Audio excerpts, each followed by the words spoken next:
Bonjour, bonjour à toutes et à tous. Ravi d'être avec vous, aujourd'hui. On va attendre encore quelques petites secondes pour les derniers arrivants et puis on pourra commencer, ce webinaire sur comment développer une stratégie d'achat efficace. On aura encore quelques secondes. Je vous remercie en tout cas d'être là, ce matin. C'est un webinaire qui devrait durer environ 30 minutes, 30 à 40 minutes. Il y aura ensuite une session de questions-réponses.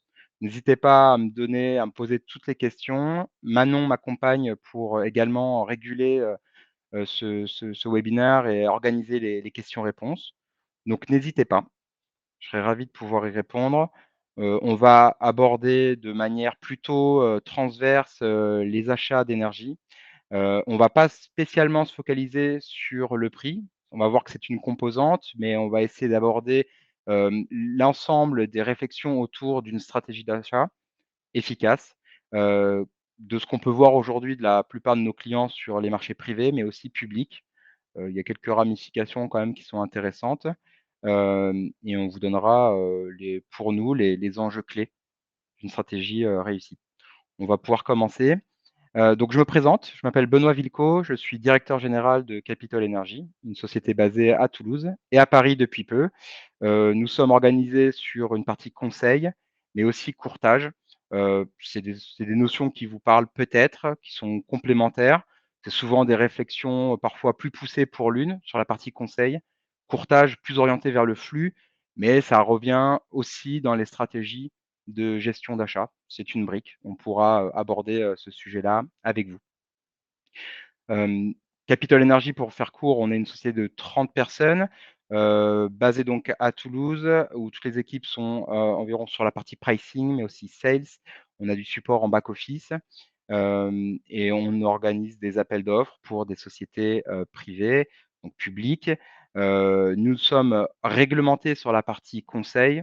On va voir que ça peut être important pour organiser les appels d'offres, réglementés par l'ORIAS. Hem, c'est intéressant puisque finalement aujourd'hui, dans les achats d'énergie, vous prenez in fine position sur des contrats d'énergie et gaz, électricité qui, viennent se sourcer sur des marchés organisés, des marchés, réglementés parfois sur les bourses, EX. Donc c'est important aussi d'avoir cette notion de réglementation de l'aide de mission et c'est ce qu'apporte, cette, réglementation en tant que conseiller en investissement financier. Voilà, c'était pour la petite aparté sur Capital Energy. Donc, on va aborder différents sujets, vous allez voir autour de cette stratégie d'achat. Parce qu'évidemment, une stratégie d'achat, on va parler du prix, mais il n'y a pas seulement, que le prix, on ça commence souvent par, une étude un peu globale. Parfois, vous avez déjà des expériences dans les achats, que vous en ayez ou pas, c'est intéressant toujours de revenir sur des fondamentaux. Donc il y a évidemment une partie un peu scolaire, mais on le garde toujours en tête pour organiser, de manière, assez, voilà, transverse, les différents, sujets qui composent un appel d'offres. Donc on va voir, au sein de ce séminaire, pardon, de ce webinaire, heu, les tendances actuelles sur les achats d'énergie. On reviendra sur les fondamentaux, qui permettent d'avoir des bonnes réflexions, sur le momentum, les moments d'achat. On reviendra aussi sur des cas clients.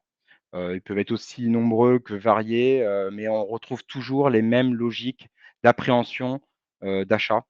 Toujours partir d'une base initiale, de qu'est-ce qui a été fait avant, d'où on part, pour ensuite construire, l'appel d'offres actuel, mais aussi le futur. On travaille toujours dans une logique, de laisser une trace de ce qui a été fait pour, les équipes qui, composent, une entreprise, mais aussi pour, d'éventuels successeurs. C'est important de partir dans une base de documentation. On verra également, la partie qualité, réglementation, les différentes structures de prix. On pourra aussi aborder la partie RSE, tous les facteurs ESG qui composent aujourd'hui notamment les achats, pour les grands groupes. On va voir que les différents produits qui composent des achats d'énergie, peuvent se compléter, peuvent parfois, il y a des alternatives. On parle beaucoup des PPA. Qu'est-ce qu'on peut trouver à la place des PPA? Quelle est la réalité aujourd'hui de ces produits-là? Hem, on va les aborder, on va les effleurer, on pourra pas rentrer dans le détail de toutes ces composantes, mais je pense qu'on pourra quand même, vous apporter des réponses assez, concrètes. D'accord? Hem, on va commencer donc sur cette introduction. Je vous le disais, les achats, on parle beaucoup des prix évidemment, parce que qui dit achat, on parle de budget. Sur la partie conseil, on aborde toutes ces problématiques, encore une fois de manière transverse. On voit comment, ont été faits les achats en amont. Qu'est-ce qui a été fait avant? De quelle base on part? Quel va être le nettoyage nécessaire pour, aborder, le périmètre? Quels vont être les sites, qui sont, peut-être thermosensibles? Quelle est la sensibilité? Quel est l'historique? Quelle est la sensibilité donc de cette consommation par rapport, aux températures, par rapport à une activité économique, où on en est dans la vie de l'entreprise et c'est ce qu'on essaye de prendre en compte dans une partie de conseil.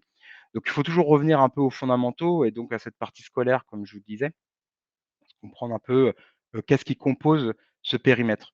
Donc c'est comme une sorte d'entonnoir, de canevas, sur lesquels en fait dans les achats on va partir. On vient on là, dans l'introduction toujours, hein, on verra sur la partie gestion des risques, c'est important de pouvoir, le considérer et on va rapidement aborder la partie analyse de la consommation, puis c'est ce qui permet aussi de déterminer, le périmètre, à envoyer ensuite aux fournisseurs ou à réaliser dans le cadre de vos achats.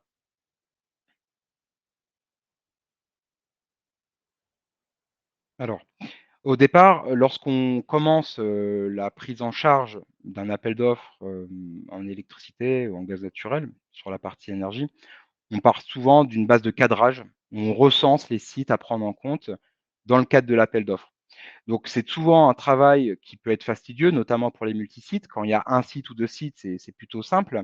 Et vous allez voir qu'on va rapidement aborder le sujet de la gestion patrimoniale de vos sites de consommation et du suivi dans le temps. Des fournisseurs proposent aujourd'hui, on a, une multitude je crois qu'on a perdu la présentation. Je vais regarder pour vous la rafficher. Je vous prie de m'excuser. Attendez, je vous prie de m'excuser. On va essayer de voir comment je peux vous les diffusion en cours. Excusez-moi, petit bug technique.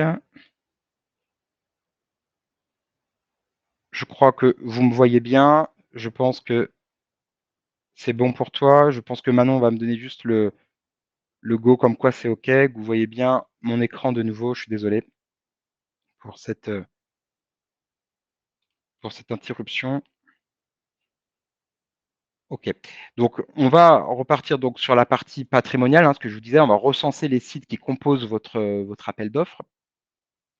On va, regarder finalement, on va contextualiser les différents sites, qui composent votre périmètre, puisqu'il y a des sites qui peuvent consommer plus que d'autres. On est obligé de repartir de ce qui a été fait.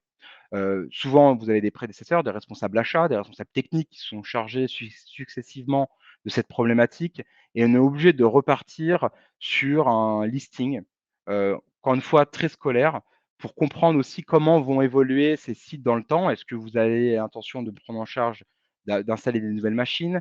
Est-ce qu'il y a des évolutions dans la croissance des effectifs? Est-ce qu'il y a un pic d'activité?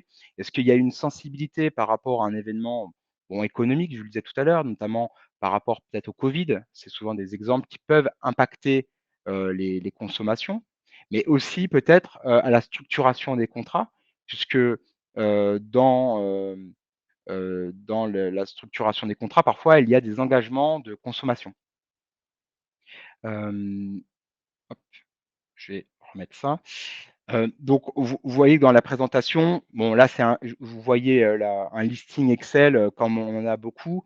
Ça peut paraître un peu, anodin, mais c'est important de pouvoir le réaliser, de faire ce listing, notamment quand on a des multisites, de faire un listing de tous les sites qui composent notre périmètre et de pouvoir le faire évoluer dans le temps. On travaille beaucoup, sur, quels sont les sites par segment, par formule tarifaire, qui sont les responsables de facturation, quel type de facturation vous souhaitez. Quand il y a des entrées et de sorties de sites, c'est important vraiment de pouvoir, le tenir à jour. Alors là, on parle d'Excel, je suis plutôt, contre Excel et de pouvoir essayer de maintenir ça dans un document SAS, via le web que vous pourriez partager avec vos équipes.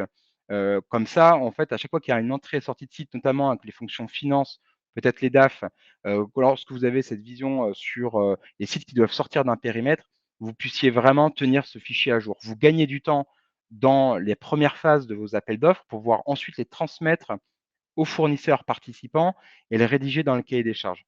Donc, il faut toujours partir de ce listing de sites pour ensuite arriver déjà éventuellement après à les consigner dans un outil de gestion, dans un gestion de multisite ou un outil de gestion en ligne. D'accord? Donc, souvent, au-delà même avant même de parler de digital, on reste toujours dans ce que je vous disais, une étude de ce qui a été fait dans le passé. Il faut contextualiser, les budgets que vous payez, aujourd'hui, ce que vous avez payé avant. On va regarder, on va modéliser, on va faire des offres indicatives, souvent dans le cadre du conseil, même du courtage, des prochains budgets.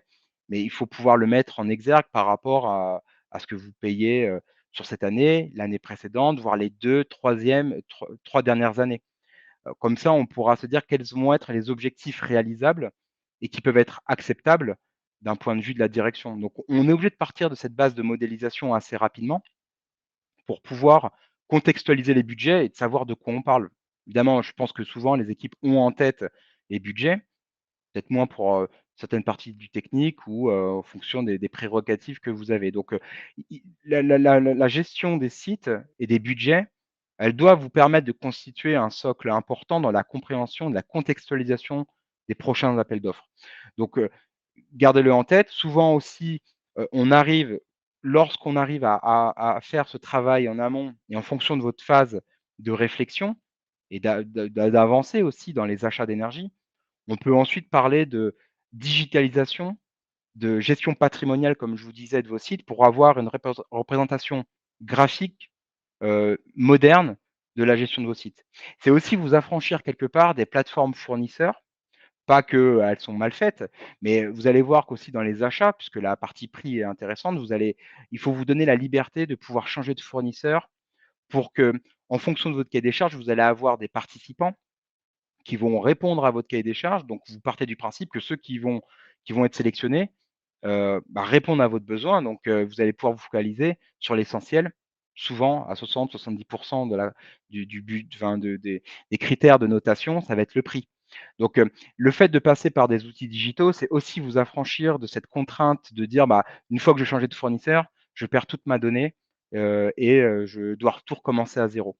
Donc, on part du passé, on modélise, on s'organise entre les équipes, on essaye d'intégrer rapidement toutes les parties prenantes, les DAF, les achats, la direction, puisqu'il faut être aligné aussi, dans cette stratégie. Sinon rapidement, on va le voir que dans la sélection des profils de risque et des produits, il va y avoir un mismatch et vous allez perdre du temps dans la qualification de votre offre.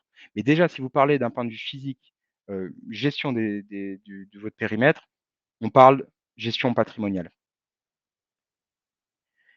Donc ça vous permet aussi, comme je le disais, de rapidement pouvoir, heu, mettre en avant, isoler des sites, les contextualiser par rapport à des sites plus importants que d'autres. Travailler sur les thermosensibilités. Les thermosensibilités, c'est des sites dont la consommation va varier en fonction des événements de température. Donc, notamment sur le gaz, on le voit, si vous avez des sites en gaz, vous les retrouvez sur, la dénomination presque de votre compteur. Sur votre facture, c'est les P0, enfin les P0, P11, P12, P13 jusqu'à P19 et c'est donc la part de thermosensibilité, qui impacte votre compteur. Donc vous allez avoir des parts, réglementaires qui vont être plus ou moins importantes et des prix qui peuvent varier, donc des briques aussi de volatilité qui peuvent se refléter dans le prix. Donc c'est important d'en avoir conscience et important de les modéliser. Vous allez rapidement voir qu'il y a des sites qui, d'un point de vue budget, qui vont avoir des parts de prix, plus importantes que d'autres. Donc ça permet aussi dès le départ de les pouvoir, vraiment les isoler et de comprendre le fonctionnement de vos sites, hein. Vous pouvez, rapidement via ces outils de gestion de la donnée, si vous êtes passé aussi par des audits, vous pouvez très bien passer par des audits, faits par les chambres de commerce. Ils sont très bien, souvent pour commencer puisqu'ils vous permettent de faire ce listing, de comprendre, quel site peut-être est en dépassement de puissance, où on en est dans les consommations. Ça peut vous faire gagner du temps dans l'appréhension de votre, gestion budgétaire, d'accord? Et souvent tout ça, on l'a, dedans. On l'a dans le résultat de ces audits. Donc ce que je vous disais finalement dans les premières, dans le dé dès le départ, c'est de pouvoir isoler les mouvements de consommation par rapport à un contexte, de voir finalement s'il y a des nouvelles machines qui doivent être installées, de faire des analyses d'énergie réactive. On est vraiment dans la partie physique, 1er screening, premier scan de ce qui peut être fait d'un point de vue budgétaire. L'énergie réactive, on pourrait y revenir, mais si vous avez du matériel vétuste, c'est aussi des parties que vous pouvez, hem, renouveler via les certificats d'économie d'énergie. On va voir que, d'un point de vue coût, ce que je vous présentais, c'est de voir qu'est-ce qui consomme, qu'est-ce qu'on peut venir aller chercher dans la part des budgets, puisque, il y a une partie sur laquelle on peut jouer, sur la fourniture, il y a une partie réglementaire qu'on va pouvoir optimiser. Hem, vous voyez ici, hein, il y a la partie, consommation qui évolue, dans le temps, qui peut être soumis à différents impacts, notamment, je vous disais d'un point de vue économique, mais d'un point de vue aussi thermosensibilité. Donc il faut pouvoir rapidement le voir. Il faut isoler la partie coût, des composantes de coût de votre budget pour qu'on puisse rapidement parler avec vous de ce qui doit, pouvoir être priorisé. La partie fourniture, la partie taxe, la partie, formule tarifaire, puissance souscrite pour l'électricité. Tout ça, c'est ce qu'on fait dès le départ. Ça vous permet après de focaliser sur la partie gestion plus dynamique de la fourniture qui, compose aujourd'hui la plus grosse partie de votre budget. Mais, voilà, en ayant déjà dans la partie, screen, la partie liée à la fourniture, vous pouvez dès le départ, prioriser vos actions. S'il y a une partie taxe et que de toute façon vous n'êtes pas éligible à une optimisation de taxes d'État, heu, bon, ça sera nul, donc il n'y aura pas besoin de s'y attarder. Mais, c'est bien d'avoir cette partie en tête. Donc vous pouvez voir dès le départ que sans passer par des outils digitaux, on peut arriver à faire ce travail, d'isoler les différentes composantes de coût. On peut très bien le travailler d'un point de vue digital. Ça fait gagner du temps, hem et donc ça permet aussi de travailler encore une fois sur une base un peu plus globale. C'est vrai que c'est une partie multisite, mais on peut dire collecter de la data sur plus de 10 ans, alors soit en natif avec, des factures qu'on viendrait uploader, mais aussi en lien directement avec vos plateformes fournisseurs. Ça permet aussi de venir faire de la segmentation, peut-être de l'allotissement de fournisseurs, puisque vous allez avoir une répartition de consommation et de facturation par type de site. Donc si vous avez des sites d'un certain segment, on peut rapidement arriver à mettre dans la stratégie une part d'allotissement. Quel site quelle part de site devrait partir chez tel fournisseur? Quel d'autres types de sites devrait partir chez un autre fournisseur? On va arriver, donc dans la partie, stratégie d'achat en tant que telle, puisqu'en amont, on rappelle, il y a vraiment cette partie de cadrage, de nettoyage, du périmètre, de travail, d'observation de qu'est-ce qui a été fait avant, d'où on part, parce que ça peut prendre plus ou moins de temps et ensuite on va revenir sur les fondamentaux, de l'énergie, de la gestion financière de votre budget. Hem on Encore une fois, on travaille le prix, c'est une part importante, mais on arrive de plus en plus à une réflexion beaucoup plus globale, beaucoup plus transverse dans le fait de pouvoir éduquer aussi les équipes, de travailler, d'éviter de travailler en silo et de travailler en harmonie. On se rend compte que sur les achats, on peut avoir parfois des contradictions entre les achats, la direction, puisque les acheteurs souvent sont plus pushy, sur l'innovation, des contrats et on se retrouve avec une direction qui est ou parfois même la partie comptabilité, qui est beaucoup plus réfractaire au changement, puisque ça impacte, les systèmes d'information, la partie comptabilité. Donc rapidement, il faut qu'on puisse en parler. Tout comme la partie ESG, la partie RSE, impliquer, cette partie, des équipes puisque dans les réflexions et dans les priorités de vos appels d'offres, si dès le départ, la partie énergie verte ne vous intéresse pas et n'est pas une priorité pour l'entreprise, il faut le savoir. Si ça arrive en bout de chaîne, il faut aussi qu'on puisse d'ailleurs vous expliquer quel est l'impact sur les prix, quelle est la part de cette composante, comment ça évolue, qu'est-ce que vous voulez exactement. Si vous voulez de la part énergie verte, on va voir qu'il y a la partie des garanties d'origine. Il peut avoir des alternatives comme la compensation carbone.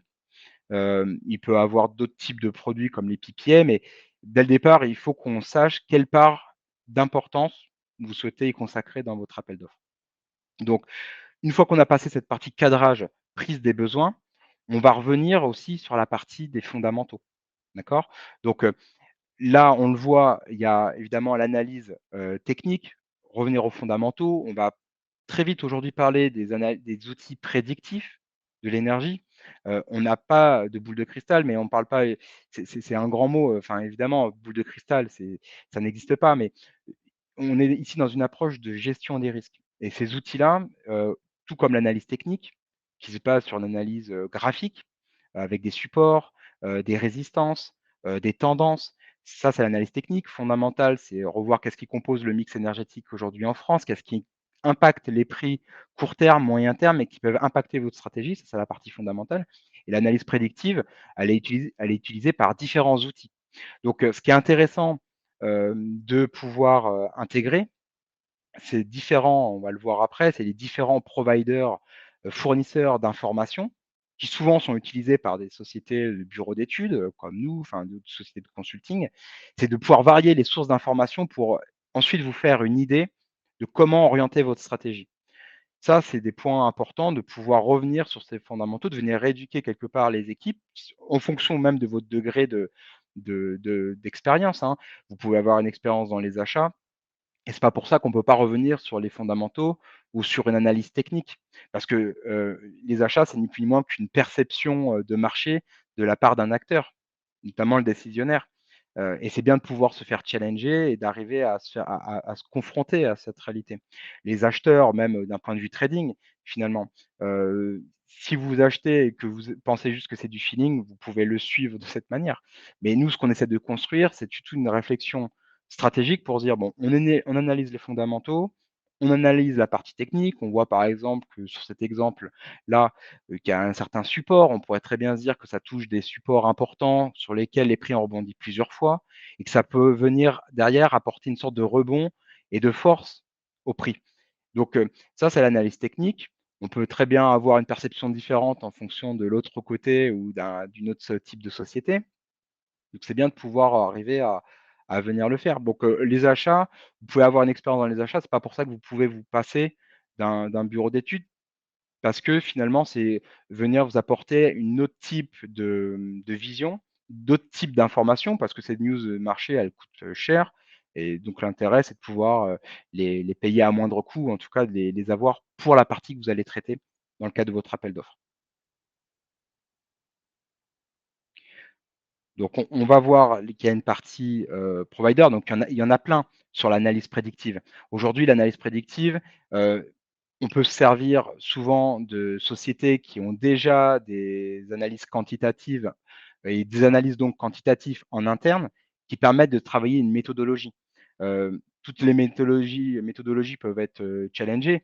L'idée, c'est d'en prendre une, qui va intégrer, une partie, de projection des fondamentaux, une modélisation des températures, une modélisation de la disponibilité nucléaire, qui va construire des courbes forward, des courbes à terme, des prix.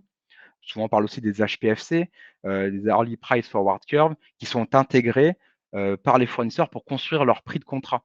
Donc, il y a des sociétés qui sont spécialisées dans ces outils prédictifs, donc qui utilisent leur propre méthodologie, mais qui permettent de construire une réflexion sur la base de l'analyse technique, puisque l'analyse technique, elle se base sur le passé. Donc c'est ce qu'il faut venir, considérer. Donc il y en a plein. Nous, on utilise un outil, qu'on travaille en interne, qui prend en compte évidemment la partie alors j'ai fait un zoom un peu plus important, ici.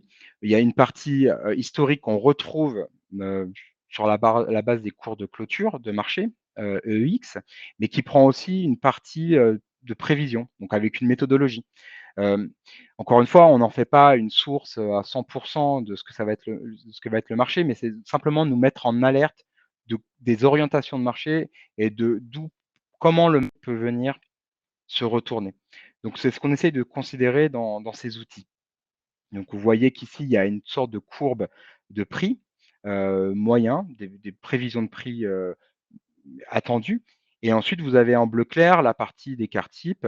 Donc là, la manière dont il faut le lire, c'est simplement qu'il y a, une proportion au risque beaucoup plus importante sur un retournement de marché, puisqu'on voit que les cartes types, il y a clairement biaisé, beaucoup plus marqué à la hausse. Donc aujourd'hui, on entend on est plus sensible à se dire: «Bon, d'un point de vue technique, on voit qu'il y a eu une sorte de on touche une sorte de support de prix, hein, sur lequel les prix est venu taper plusieurs fois. D'un point de vue fondamental, on comprend aujourd'hui qu'il y a avec les dernières news, qu'on a eues cette semaine sur des fissures, d'un point de vue, réacteur, des corrosions d'un point de vue réacteur qui viennent stresser les prix. On peut se dire que ça peut être un bon moment aujourd'hui pour venir s'engager sur un niveau de prix.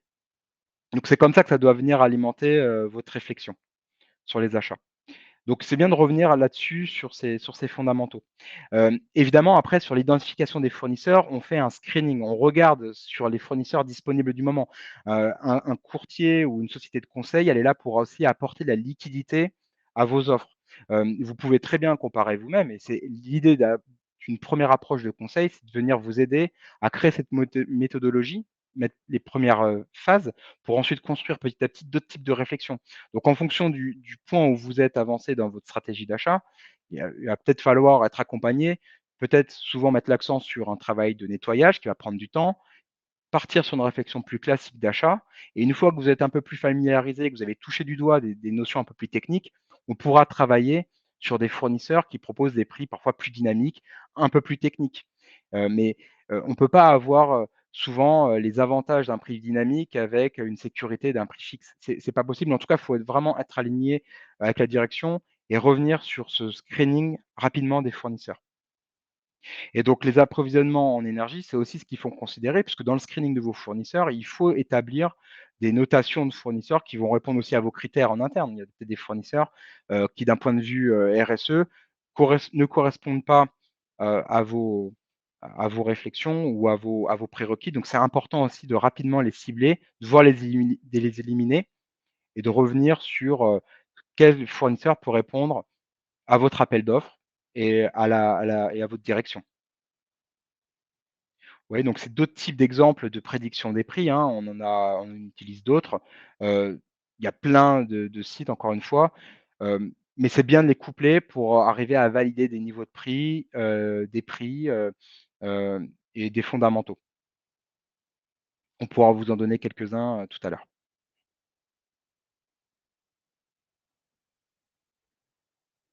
Vous voyez, ça fait partie typiquement du screening que l'on fait des fournisseurs. Tous n'ont pas les mêmes types d'avantages par rapport au, à votre appel d'offres ou à type des segments. Donc, souvent en termes quand je vous parlais d'allotissement et de cadrage dès le départ, c'est ce qu'il faut qu'on vérifie pour qu'on puisse identifier les sites qui sont sur tel et tel segment.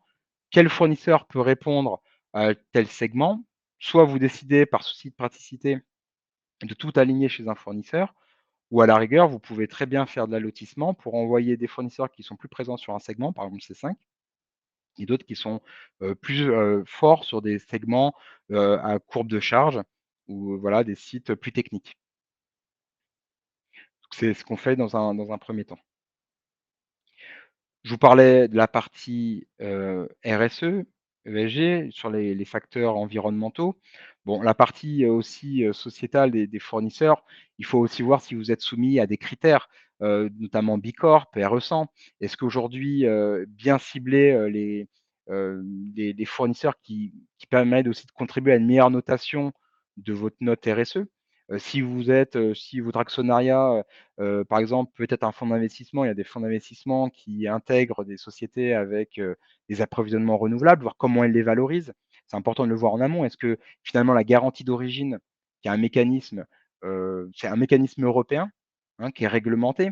Donc, on pourrait avoir la discussion sur, est-ce que c'est du greenwashing ou pas, mais aujourd'hui, c'est le seul mécanisme européen qui permet de tracer, la provenance, d'une énergie, produite à partir d'une source renouvelable. Donc, il y a les PPA. Les PPA, c'est encore un autre type d'approvisionnement. Donc si toutefois c'est des critères que vous devez considérer, est-ce que vous pouvez arriver à venir, travailler ça avec votre organisme de certification, la manière dont ça va contribuer à votre note? à l'amélioration de vos critères RSE. Donc je vous disais Bicorp, RE100, il y a si vous êtes dans des programmes de certification comme EcoVadis également, vous pouvez arriver à leur proposer ce type de produit, mais il faut qu'on puisse le cadrer rapidement dans le cadre de la stratégie. Dans, les étapes, ensuite, suivantes, on va regarder les objectifs qui sont réalisables. On le voyait tout à l'heure dans les premières phases de cadrage, quel type de budget vous avez payé jusqu'à présent, où en est le marché. Il faut qu'on puisse aussi le contextualiser. On regarde comment baisser les marchés. Est-ce qu'on peut utiliser des signaux de prix, des benchmarks qui permettent aussi de venir agrémenter les réflexions et pouvoir les dire: «Bon, bah, aujourd'hui, le marché a perdu, 30 est-ce qu'on peut venir battre ce benchmark?» Travailler ensuite avec les accompagnants. Est-ce qu'on peut vous donner une analyse sectorielle? En général, nous, on vous donne un niveau de prix sur, qui est constaté dans le marché par rapport à une société similaire ou en tout cas à des secteurs d'activité similaires aux vôtres. Donc il faut qu'on puisse arriver à voir est-ce que ce niveau de prix est cohérent par rapport à une moyenne sectorielle sur, 3 derniers mois ou 12 derniers mois. Il faut pouvoir le contextualiser. Si finalement vous avez, une baisse de prix, ça peut vous paraître peut-être insignifiant, mais ça sera toujours un prix qui sera plus avantageux que des sociétés similaires, présentes sur votre secteur. Donc il faut qu'on puisse le mettre en avant et n'hésitez pas aussi à pouvoir essayer de chercher ces infos, mais se baser sur des indices de type EX ou même la CRE qui publie des indices des niveaux de prix sur l'électricité peut vous permettre, de contextualiser cette performance et de vous dire: «Bon, bah, finalement, c'est une bonne atteinte d'objectif», puisqu'on voit que par rapport à des sociétés similaires ou un secteur d'activité similaire ou ce benchmark, on a battu le benchmark ou on se rapproche de ce niveau de prix. On va le voir ici sur la partie achat approprié, c'est ce que je vous disais, être aligné avec la direction, voir dans votre profil de risque, est-ce que ça correspond bien à ce que veut la direction, et à votre capacité à gérer ces achats. Si c'est des achats en clic, est-ce que vous avez la capacité de le faire? Est-ce que vous avez envie de vous en occuper? Est-ce que c'est des sujets sur lesquels vous êtes familier?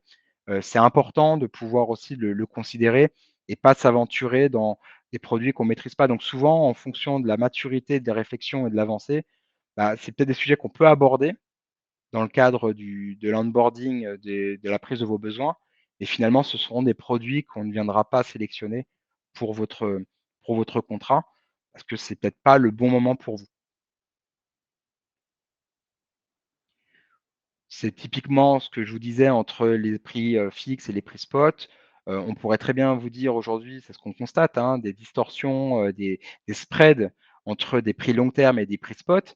Donc on peut très bien vous dire, bah, aujourd'hui, vous voyez, si on a une entreprise qui souhaite aller sur les prix calendaires en orange vs des prix spot, vous voyez qu'il y a un spread et on pourrait très bien vous dire dans la réflexion stratégique, bah, moi, je vous conseille de vous orienter vers des prix spot.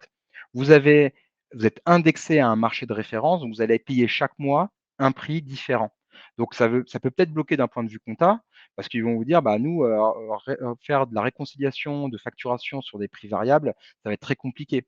Donc évidemment qu'on a envie de capter des mouvements de prix plus bas, avec l'avantage d'un prix variable, mais peut-être que d'un point de vue comptabilité ou prévision de budget, ça va bloquer.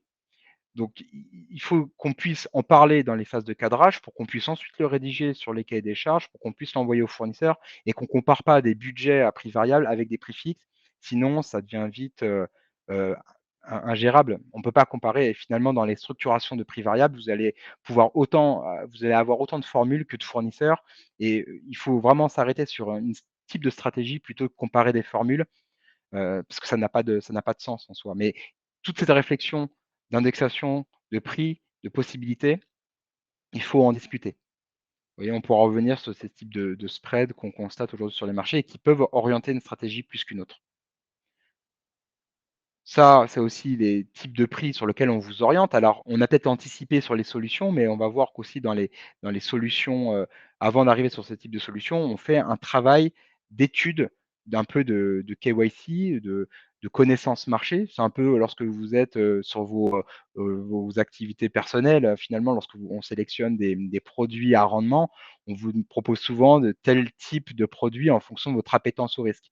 Bah, c'est à peu près la même chose ici sur les marchés de l'énergie. Les prix fixes, ça paraît, très simple, c'est sécurisant pour, les achats, mais évidemment, on se grève de toute évolution, de prix vers le bas et pour améliorer son prix. On ne peut pas avoir souvent les avantages de l'un sans en avoir les inconvénients. Donc, il faut qu'on vous allez voir on a différents types de prix, différents types de structuration. Il faut être en lien avec ces structurations-là pour en revenir, sur ces détails-là. Mais, vous voyez, je voulais vous donner des exemples de formules que l'on retrouve ou d'indexation de type de sur des contrats NJ. Donc, on peut avoir, ce prix-là, vous voyez, des prix qui se basent sur un indice de référence, EPEX, c'est la bourse.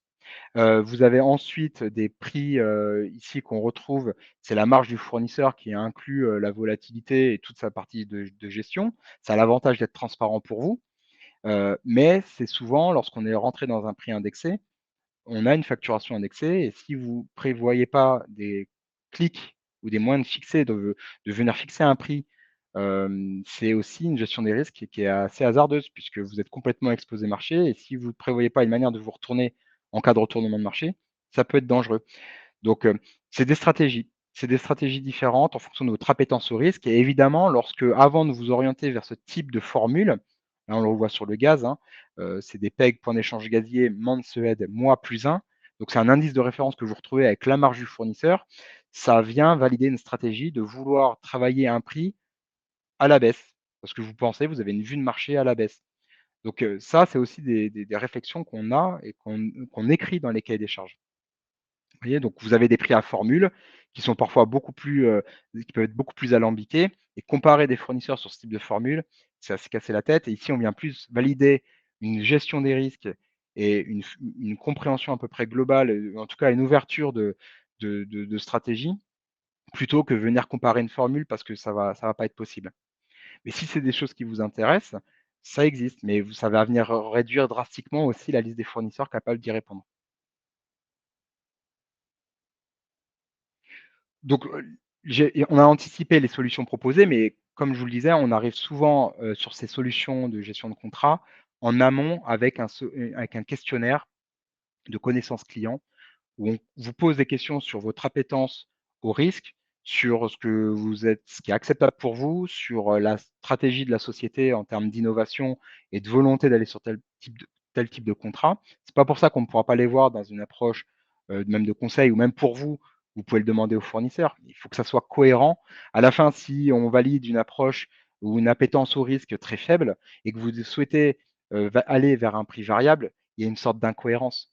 Il y a quelque chose qui ne suit pas. On ne peut pas vouloir, une prévision du budget, tout en même temps, avoir une gestion, des prix dynamiques, pour gérer un prix variable à la baisse. Ou alors, il faut vraiment que ça soit encadré et que ça soit validé. Mais au moins, ça permet d'être documenté et de réfléchir à cette structuration. Là, pareil, une fois qu'on a déterminé le type de produit, il faut que vous définissiez une gestion des risques. Donc ça passe par, des take profit, des stop loss. Il faut que vous soyez, vraiment, organisés sur le suivi des marchés pour qu'on puisse valider ensemble ou même de votre côté en interne, qu'est-ce que, un niveau de prix acceptable pour vous et que vous n'y dérogiez pas. Si vous voyez qu'on arrive sur un stop loss, à un niveau de prix auquel pour vous, c'était votre cible dès le départ, il faut y aller et il faut éviter derrière les réflexions pour reprendre du temps, savoir est-ce qu'on n'achète pas, est-ce qu'on peut aller chercher plus loin, est-ce qu'on peut aller chercher un meilleur prix. Sinon, on tombe un petit peu dans la psychologie de l'acheteur, presque du petit porteur boursier où on se dit bah, on est toujours en train de louper et de courir derrière des opportunités et on se retrouve derrière avec une stratégie qui ne ressemble à rien et c'est là où c'est très dangereux. Et donc là, sur la partie numéro 3, c'est aussi de pouvoir aller chercher et de suivre en continu ces marchés puisque même si vous êtes accompagné et que vous le fassiez en interne, cette stratégie des risques avec des stop loss et take profit, même si vous déléguez cette partie à un tiers, ça vous implique quelque part d'avoir une vision marché. Donc évidemment d'avoir quelqu'un qui suit les marchés, qui a les moyens de les suivre techniquement et humainement, et que surtout derrière, il valide bien que vous ayez bien transmis, vos indications sur la gestion des risques et souvent ça passe par des formulaires de transmission d'ordre. C'est un mandat d'achat que vous communiquez auprès d'un tiers ou auprès de vos équipes en interne pour qu'ils aient vraiment les mandats d'achat pour vous.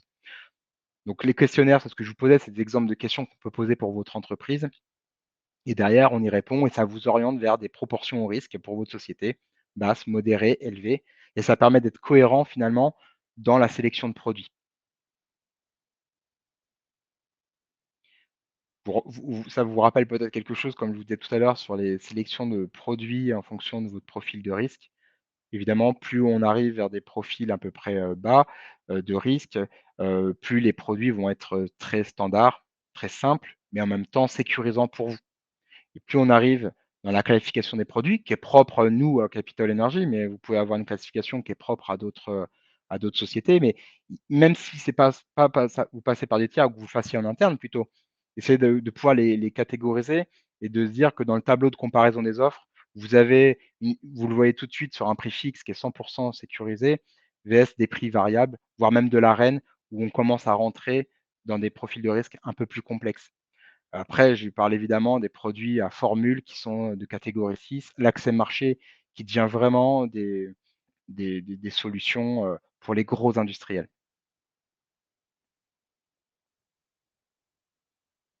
Ici, on revient un peu sur les prévisions de prix avec des systèmes de clics. Donc, là, c'est notre outil de prévision des prix qui vous donne un calendrier de prévision des clics. Ça reste du prévisionnel, ça reste une modélisation un peu mathématique à l'instant T, mais ça doit venir vous aider à valider des niveaux de prix d'achat ou de vente. Donc ça viendra se compléter derrière avec votre documentation liée à la transmission d'ordre en interne. Vous voyez, c'est le type de convention de réception-transmission d'ordre dont je vous parlais. Il faut que ça soit signé. Si vous le confiez à quelqu'un, il faut que ça soit consigné. Il faut que vous délimitiez la part de responsabilité qui incombe à chacun.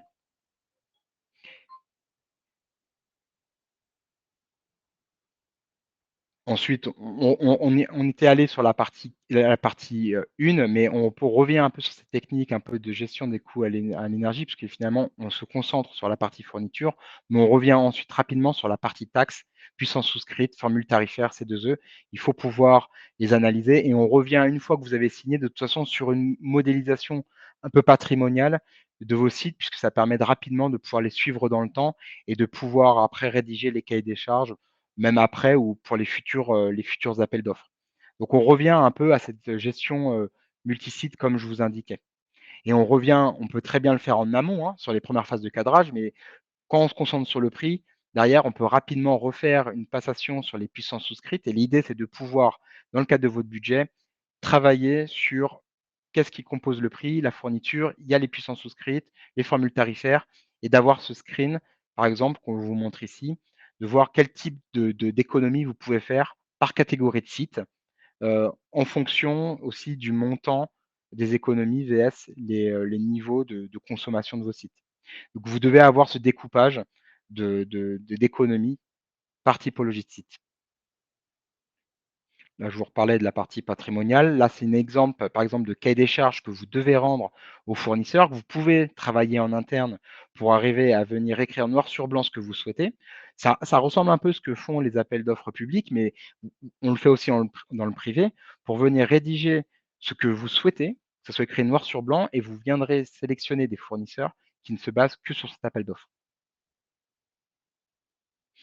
C'est aussi des exemples derrière de venir de synthétiser les résultats d'appels d'offres en fonction des typologies d'offres, que vous avez sélectionnées et lorsque vous organisez votre budget et votre comparaison de propositions de fournisseurs, vous travaillez la partie budgétaire évidemment, mais vous pouvez aussi mettre une comparaison des parties, des différents services qui sont inclus. Donc vous pouvez les indiquer de cette manière. Ça permet derrière d'avoir une vue très sommaire, synthétique. Vous pouvez transférer, différentes équipes et vous savez qu'est-ce qui est resté et qui restera dans votre entreprise. Voilà. Donc, globalement, si on avant de parler des études de cas, vous pourrez les retrouver, sur le site internet et je vous le disais, il y a beaucoup de sociétés, comment dire? Beaucoup de cas, propres à chacune des entreprises et ce qui est important, c'est qu'on puisse toujours partir sur une base de cadrage, de nettoyage du périmètre, de venir arriver à travailler ces sites dans le temps, de savoir qui gère les entrées et les sorties de sites, savoir les organiser, identifier les postes de coûts.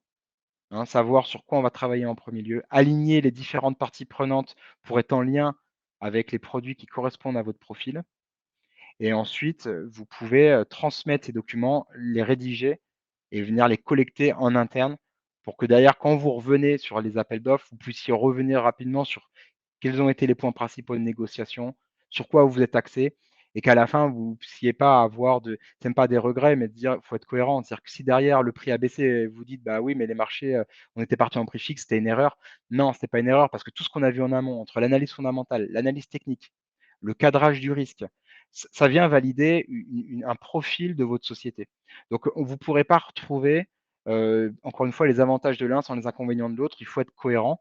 Mais le fait d'avoir toute cette vision-là dans votre stratégie, vous l'avez optimisée, vous avez tout screené et vous êtes organisé pour ne louper aucune des composantes de votre stratégie d'achat. D'accord. Donc, on pourra terminer sur 2 sites. On a dépassé un petit peu le temps, donc on pourra revenir sur ces différentes études de cas. Mais pour, la faire courte, on avait une société comme CM Quartz, société industrielle qui, était, impactée par l'évolution des prix, notamment par rapport à la crise, comme beaucoup d'entreprises. Nous sommes arrivés sur, pareil, un screening dès le départ de ces contrats précédents. On est arrivé à synthétiser, les contrats qu'ils ont réalisés et ce qu'ils ont fait dans le passé. On a sélectionné une typologie d'offres qui correspondait à leur profil de risque et on a sélectionné un profil, ARENH pré-écrété, par exemple, pour la société. Donc la société était d'accord pour partir sur une offre de prix plutôt agressive en termes d'ARENH, mais limitant son indexation, à l'ARENH et donc à l'écrêtement en fin d'année. Donc, il y a toujours eu quelque part ce travail de venir, documenter en interne, les intérêts de l'entreprise. Et enfin, CM Quartz, on a pu aussi modéliser au sein des outils de gestion de la donnée, ces budgets et commencer à réfléchir à, venir de manière plus micro, à l'analyse du site. Enfin, il y a Condor, Condor Balnéo. On parle ici de puissance, de réflexion de puissance souscrite, autour de l'étude des puissances souscrites. Alors, je vous ai pris qu'une partie de la stratégie d'achat. On pourrait revenir encore plus longuement, mais ça commence toujours par cette phase de cadrage. Ce qui est rapidement venu, sur le cas de Condor, c'est qu'il y avait des puissances souscrites qui étaient mal calibrées, mal ajustées par rapport à par rapport à leur activité. Donc ça, c'est une optimisation qui a été vue directement en phase de cadrage. Et ensuite, la partie prix, finalement, elle en a découlé. Mais il faut venir dans la stratégie d'achat, c'est comme des briques, comme du Lego, où vous venez ajuster finalement les optimisations. Il y a cette partie mise en qualité, la partie achat, réduction budgétaire. Et dans les achats, bah, il y a la partie financière à l'électron ou à la molécule de gaz. Il y a la partie puissance souscrite. Et à la fin, on rend ce travail qui est prêt, à durer dans le temps, la durée du contrat, pour ensuite derrière repartir sur d'autres types de réflexions un peu plus élaborées. Bon, je terminerai juste pour la partie un peu, scolaire.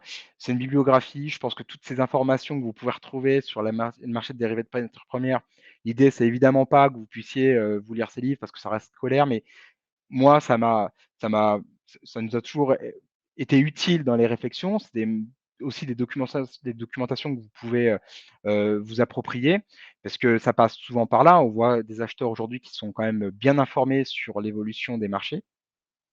Ça souvent les consultants que vous prenez pour faire ce type de travaux, soit ont des compétences dans l'efficacité énergétique pour les audits, quand c'est réglementaire. Sinon, bah, il y a des parties en gestion de marché, plus en termes de gestion des risques, c'est le cas de mon profil, mais aussi d'autres types de sociétés. Donc on est habitué à avoir on a eu tout ce background, on va dire académique sur la gestion des dérivés, mais c'est aussi quelque chose que vous pouvez inculquer en interne. Il y a des formations, notamment, pré-organisées par la chambre de commerce et d'industrie, sur des référents énergétiques au sein des sociétés. Mais ça reste ni plus ni moins des personnes qui ont eu ce type de parcours, comprendre ce que sont les marchés aujourd'hui, comprendre comment ils évoluent, vous faire une réflexion, de gestion des risques techniques fondamentale et après les outils, voilà, l'intérêt de passer parfois par des courtiers ou des sociétés tierces, c'est de venir, bah, économiser le temps d'action, de travailler la liquidité et voir tout ça en profondeur. Voilà. C'était, assez, cont enfin, on va dire, il y avait beaucoup de briques, hein, qui concernent la stratégie en achat. Si vous avez des questions, je suis disponible pour y répondre. Désolé si ça a pris un peu plus de temps. On a débordé sur la partie, questions, mais je serai disponible pour y répondre.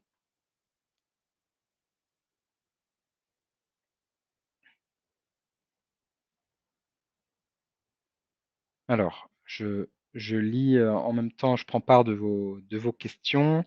Hem,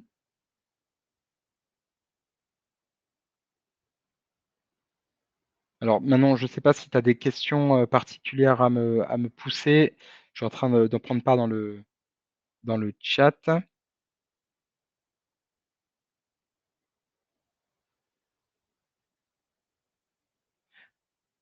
Alors, je suis en train de regarder si on a des questions particulières.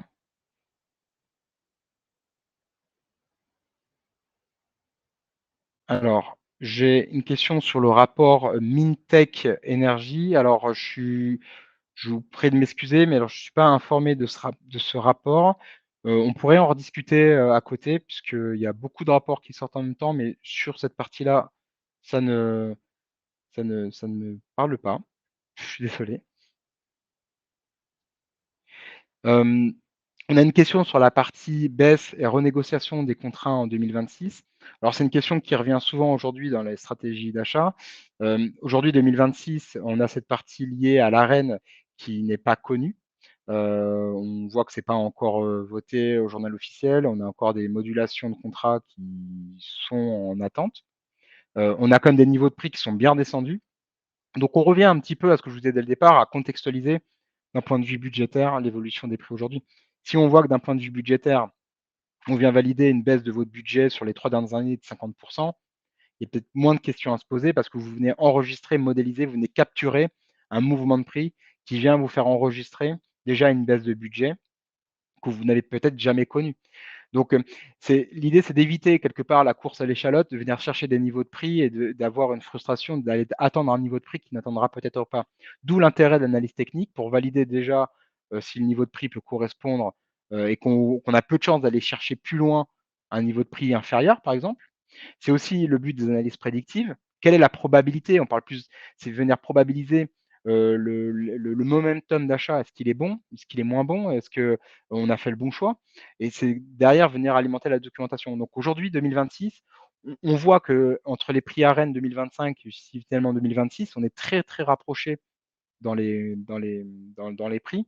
Ça commence à rentrer dedans dans les stratégies. Et de toute façon, au fur et à mesure qu'on avance, les modalités des nouveaux contrats Arenh, ça sera courant 2024. Il est cohérent de pouvoir au moins s'alimenter, de s'approvisionner et de sécuriser les achats sur 2026 parce qu'on enregistre vraiment une baisse de prix quand même très importante. Et d'où l'analyse technique. On se rend compte que depuis les 3 dernières années, on a un niveau, là qui est quand même intéressant et notamment sur le gaz, où on se dit que, on n'était pas, certain de pouvoir retourner ce niveau de prix-là. Donc tous ces éléments confondus peuvent valider quelque part un momentum d'achat pour vous.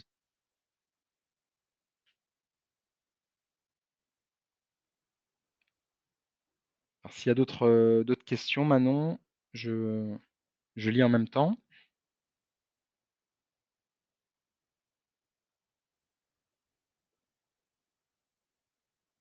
Eh beh, je crois qu'on n'a plus de questions, pas d'autres questions. Écoutez, je vous remercie. Merci d'avoir assisté, à ce webinaire. Si vous avez d'autres questions plus en privé, si on se connaît déjà, vous pouvez me les poser. Sinon, vous pourriez, nous contacter, directement et on répondra aussi à vos sollicitations, et à vos demandes, éventuellement d'accompagnement. Je vous souhaite une bonne journée et puis je vous dis, à bientôt. Au revoir.